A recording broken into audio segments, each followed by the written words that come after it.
la sortie de la baie de la Baule-le-Pouliguen, juste au large, est marquée par une ligne de haut fond rocheux qui prolonge la pointe de Pin-Château. Le plus important de ces hauts fonds est celui des îlots inhabités des Évins. Cette terre est dépendante de la commune de la Baule-Escoublac.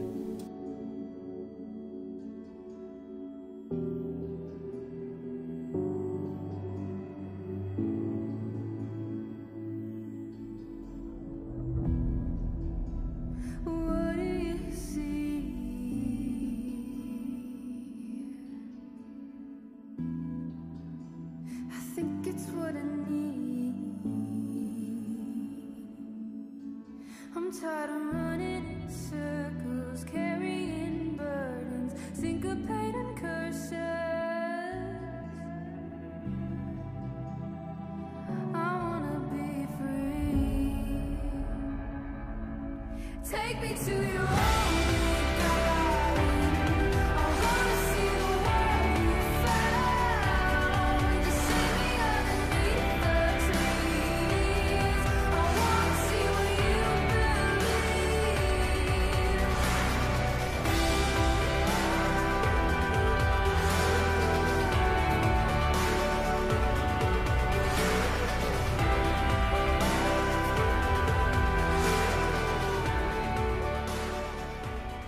D'ouest en est, on trouve successivement les îlots et rochers suivants, les Évins, les Troves, passage obligé pour les bateaux de bonne dimension se rendant à destination du port de plaisance de Pornichet, Baguenaud, souvent recouverte lors des marées hautes de forte amplitude, la Pierre Percée et le Grand Charpentier, sur lequel est situé le phare du Grand Charpentier, bien reconnaissable à partir de la côte.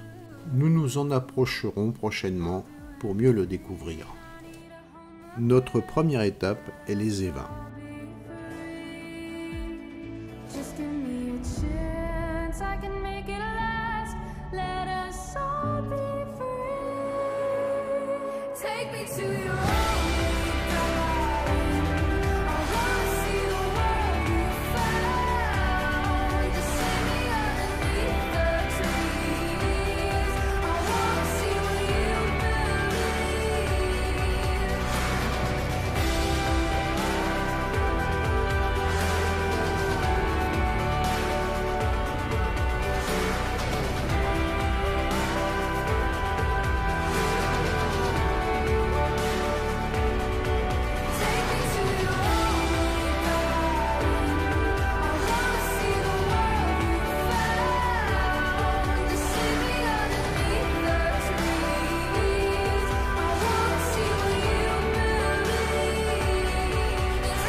Les Évins, parfois nommé île des Évins, est un récif situé à la sortie de la baie du Pouliguen, à peu près à 3 km au sud-est de la pointe de Pin-Château, au Pouliguen, 3,5 km au sud-ouest de la pointe du Bec à Pornichet et 4 km au sud du fond de la plage de la Baule.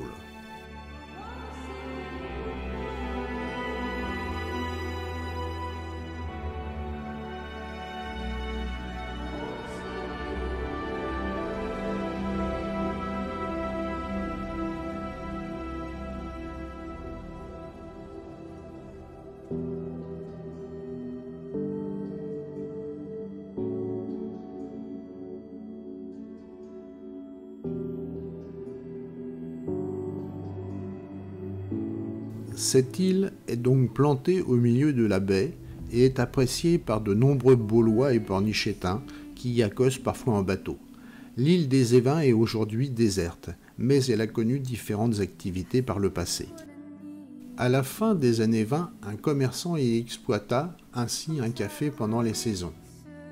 Un dépôt d'essence y fut ensuite installé pour les hydravions et appareils de manutention. De 1960 à 1975, Robert Legrand y installa un chalutier aménagé en bar. Take me to your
to your only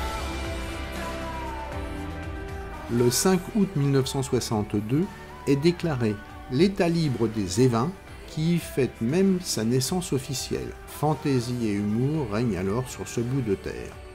Une histoire encore plus incroyable mais vraie. Les Évins sont un des vestiges de l'Atlantide disparu dont parlait Platon dans son ouvrage Critias. C'est un plongeur du Pouliguen passionné d'histoire qui l'affirme.